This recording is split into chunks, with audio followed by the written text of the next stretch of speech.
નમસ્કાર મિત્રો, આજે સૌથી મોટા અગત્યના સમાચાર તમામ મિત્રો માટે ખૂબ જ અગત્યના સમાચાર. આજના 5 મોટા સમાચાર જાણીએ. ચાલો મિત્રો, પ્રથમ સમાચાર જાણીએ. કડાકા ભડાકા સાથે વરસાદની આગાહી. ઉપરાંતના સમાચાર. કરોડો ગુજરાતીઓ ટેન્શનમાં. ઉપરાંતના સમાચાર. આટલાંગ વિસ્તારોમાં વરસાદ ભૂક્કા કાઢશે. ઉપરાંતના સમાચાર. ખેડૂતો માટે નવી 3 યોજના. ઉપરાંતના સમાચાર. ટ્રેક્ટર સહાય યોજના. આ બધા સમાચાર વિગતવાર જાણીએ. ચાલો મિત્રો, વિડીયોમાં અંત સુધી બન્યા રહેજો જેથી બધી માહિતી મળી રહે. પ્રથમ સમાચાર. કડાકા ભડાકા સાથે વરસાદની આગાહી. આગામી 24 કલાકમાં રાજ્યમાં ભારે વરસાદની હેવી રેન હવામાન નિષ્ણાંત અંબાલાલ પટેલે આગાહી કરી છે. અંબાલાલ પટેલે આગાહી કહી છે કે આવનારા 24 કલાકમાં રાજ્યના વિવિધ વિસ્તારોમાં વીજળીના કડાકા ભડાકા સાથે વરસાદ રેન ફોરકાસ્ટ પડે છે. અંબાલાલ પટેલની આગાહી.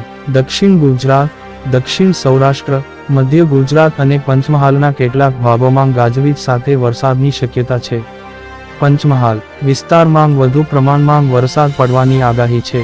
7 જુલાઈ સુધીમાં સમગ્ર રાજ્યમાં વીજળીના ચમકારા સાથે વરસાદનું પ્રમાણ વધવાની સંભાવના છે.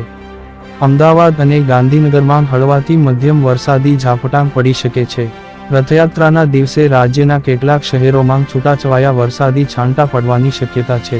ઉપરાંતના સમાચાર. કરોડો ગુજરાતીઓ ટેન્શનમાં. હાલમાં આખા ગુજરાતમાં વરસાદ બરાબરનો જામ્યો છે. ત્યારે હવે ફરીથી આગામી સમયમાં ચોમાસાની ગતિ કેવી રહી શકે છે તે અંગે અંબાલાલ પટેલે આગાહી કરી છે, જે હાલમાં ખૂબ વાયરલ થતી જોવા મળી રહી છે.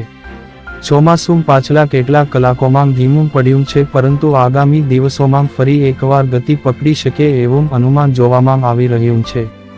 રથયાત્રા દરમિયાન હવામાન કેવું રહેશે અને ફરી વરસાદનું જોર કઈ તારીખથી વધી શકે છે તે અંગેની માહિતી પણ અંબાલાલ પટેલે આપી છે. અંબાલાલની આગાહી જાણો ક્યારે ખાબકશે.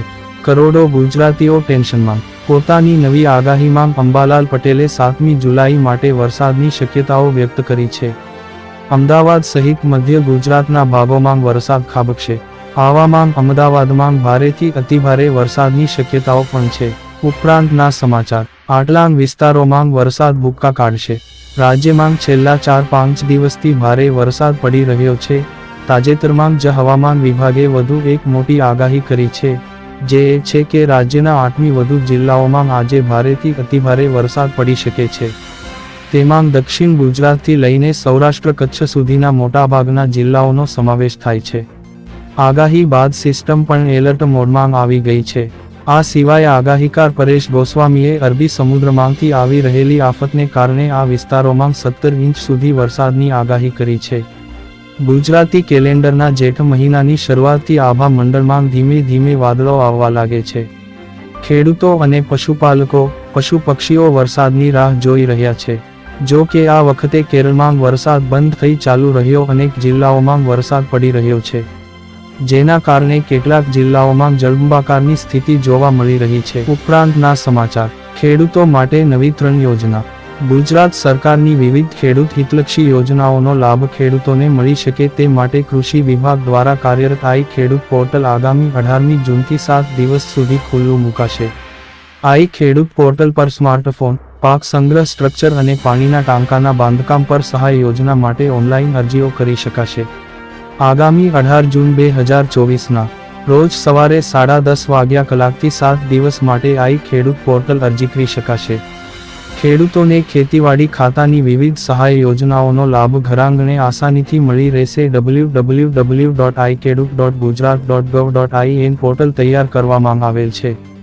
તો આ યોજના હેઠળ લાભ મેળવવા માંગતા હોય તેવા ખેડૂત મિત્રોએ અરજી કરી શકે છે. આ પોર્ટલ મારફતે વર્ષ 2024થી 25 માટે નીચે મુજબના યોજનાઓ માટે અરજીઓ મેળવવાની થાય છે. 1. સ્માર્ટફોન પર સહાય યોજના.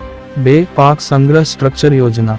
3. પાણીના ટાંકાના બાંધકામ પર સહાય યોજના. ઉપરાંતના સમાચાર. ટ્રેક્ટર સહાય યોજના. ગુજરાત રાજ્ય ખેતી ક્ષેત્રે અવનવી પદ્ધતિ અને દુનિયાને નવી દિશા આણી છે. સરકાર સાસને ફૂટવાતોની આવક બમણી કરવા માટે વિવિધ યોજના અમલમાં મૂકી. ટ્રેક્ટર સબસિડી સહાય યોજના 2024ના માટે આઈ ખેડૂત પોર્ટલ બનાવવામાં આવેલ છે, જેના દ્વારા ખેડૂતોની યોજનાઓના અરજી ફોર્મ ઘરે બેઠા ભરી શકે છે. ટ્રેક્ટર સહાય યોજના. 50% સબસિડી. ટ્રેક્ટર સહાય યોજના 2024ની ઓનલાઈન એપ્લિકેશન કરવાની હોય છે. આ યોજના 100% રાજ્ય સરકારની ચાલતી યોજના છે. આ યોજના દ્વારા ખેડૂતોને ટ્રેક્ટરની ખરીદી પર સબસિડી આપવામાં આવશે, જેનાથી ખેતીમાં પડતી કામગીરી કરી શકે.